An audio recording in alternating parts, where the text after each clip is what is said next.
Namaste. So it's such a beautiful place here, and I haven't brought my tripod.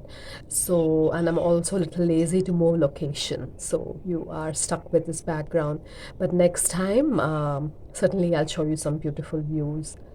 Mm, so in this video, I want to talk about what happened to me turning a pauper in Auroville.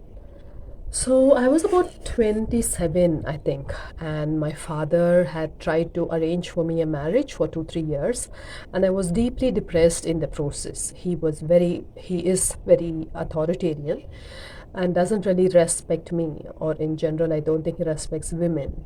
And so he hung notice boards outside my room, down the in the staircase outside my room. I used to write the names of men that he wanted me to choose to for him to communicate with.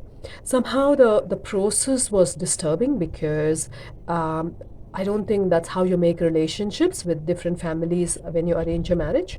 But also the attitude. I was looking for emotional connection, and my father was looking at practical things like, are they MBA, which part of the United States are they from, and things like this. So, and then he wasn't willing to see my personality at all. He wasn't willing to put any of my needs into the picture to the boy's family. So he was just at 25. He said, forget your education, forget your background. You're just an object that has to fit into the needs of the male. And this had I had agreed to because I was always a very sensitive and obedient girl in my youth and childhood, and so I had kind of agreed to this. And then by 27, I was deeply depressed, and then I was working in Bombay, and I wanted to come back to Chennai for a break. And when I told my father this, he called me this. He said, till now you're just a social failure. Now you'll also be a professional failure. And that really tore me apart. It pushed me on the edge. And I went to an uncle's house, my mother's brother's house, and he kept me for 3 days. And then he sent me and he told me, you go to Auroville, where you will learn about the world. And this uncle is the one who will not, he has 2 daughters. He will not let either of his daughters go down the street alone. So my uncle sent me off to Auroville to learn about the world. And I did go to Auroville. I've visited that Auroville before in my earlier 20s also. And I've stayed 2, 3 days, and it was always beautiful. A beautiful place. I always met some birds and snakes, and I loved it. And so when I went there, I went to the community, a non-violent meditation group run by one lady, and she was in the beginning kind, but a few months later she also started to be authoritarian, and yeah, there were discussions about how much money I could afford and things like that. So so I had to move to another place. So this was my experience in Auroville. Usually you go there with a expectation that the people there talk about human unity and all of it. Like, this was a non-violent meditation community. It talked about non-domination systems, but the lady did not want me to teach on my own, non-violent communication, because it would be competition to her. So typically in Auroville, this is what happened to me. I was there for about 3.5 years, till about 2010. I finally gave up on it. This was between 2008 and 2010. I think by end of 2010, I had given up, and then I moved back to Chennai. Mm. So this was with the non-violent communication group. Then I was working in a farm there, which had a restaurant, and they were like, anybody can come and volunteer in the restaurant, and we would give you food, and we believe in organic farming, natural farming, blah blah blah. And I was there in the restaurant for 2 months, trying to help them out with lunch. But what was the detail there actually was, the person who was the manager there should go out and bring people to eat, so that more money is made. And so it wasn't just be there in the restaurant, take care of the thing, but also sort of branding and marketing. And so the problem with Auroville was they would never make money open, right? Money was always a sort of hidden, confused concept, because of the fact that it was a community which tries to live outside of the concept of money. Now, typically, you would get into a contract with people on something. You volunteer, you do some work, and for which they would give you a discount for stay or food or whatever.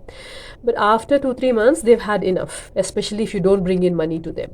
And so they are like, okay, goodbye, find your next place. And they're also worried that if you stay there long enough, that you will start to, there's some communities there, like, for example, I was also in the new creation, many communities. They are worried if you stay there longer, you'll start to have some rights over the place and can go to the Auroville Central, whatever, and say, I'm living there, I want to be a newcomer, join the process of becoming an Aurovillian. And so they would typically kick you out. And so to get out of this mess, I had to pay very high cost to stay in guest houses, which I did some of the time. I paid quite a lot of money to stay in 2, 3 months guest houses so that I could manage to live in the community. But there I lost a lot of money. I had some savings from my job in Bombay, so that went towards guest houses in Auroville. And then outside of the guest houses, once in a while, I would get a job which I wanted to do, and I would work try to work a contract with these people, and it would work for a little bit, but nothing really that provided a safety net. And sometimes, and also how they are. First of all, the Westerners, they themselves can be quite harsh with how they speak the French or the German, and so harsh speech that was similar to the abusive father, so it used to hurt me. And then the lack of social stability, that was very worrisome. So after three and a half, I did the final end. So final end, I had very little money. Then I was staying in one of my friend's guest houses, and he had gone to visit his wife in Belgium or something, like an Indian guy, for a few months. And he had said that I could stay in his place and pay him some little money, and I did. I paid some 3,000, 4,000 a month then to him.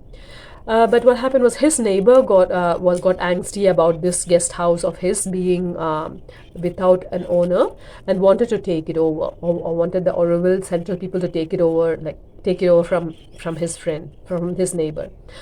So then the this neighbor, or whoever, they had a Nepali woman, old woman, and a young lady who was a niece or something, who were as watchmen. So then the neighbor informed the watchman to get me out. And the watchman, the girl, and since they were that class, right? The neighbor was a foreign guy, and the watchman was that class. So the watchman's daughter or niece, she brought a tennis racket and tried to chase me out of the little room I was. I was in a hut. It was attached roof and some bed. And there used to always be some lizard poo somewhere, and very simple, very simple. Not attached, not even attached toilet. And there, this Nepali niece with a bat had to try to chase me out, and it was such a total failure. I ended up with social anxiety, severe social anxiety, after trying to become an Aurovillian for 3.5 years.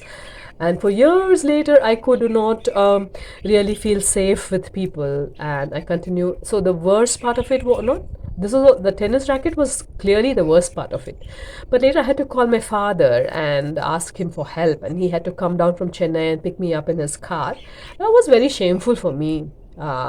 I had gone to Auroville as a result of his abuse, and then to have him come back and pick me up was also very shameful for me, as one of the compromises I regret. But at that point, I had this mad woman try to chase out of my room, and I locked myself out, and it was uh, just the worst thing to happen to somebody who's sensitive, right? Actually, life is the worst thing that happens to somebody sensitive. We should just be born as birds or something like that. Yeah, so this is my experience of becoming a pauper in the search for becoming an Aurovillian. This was between 2008, yeah, to 2010.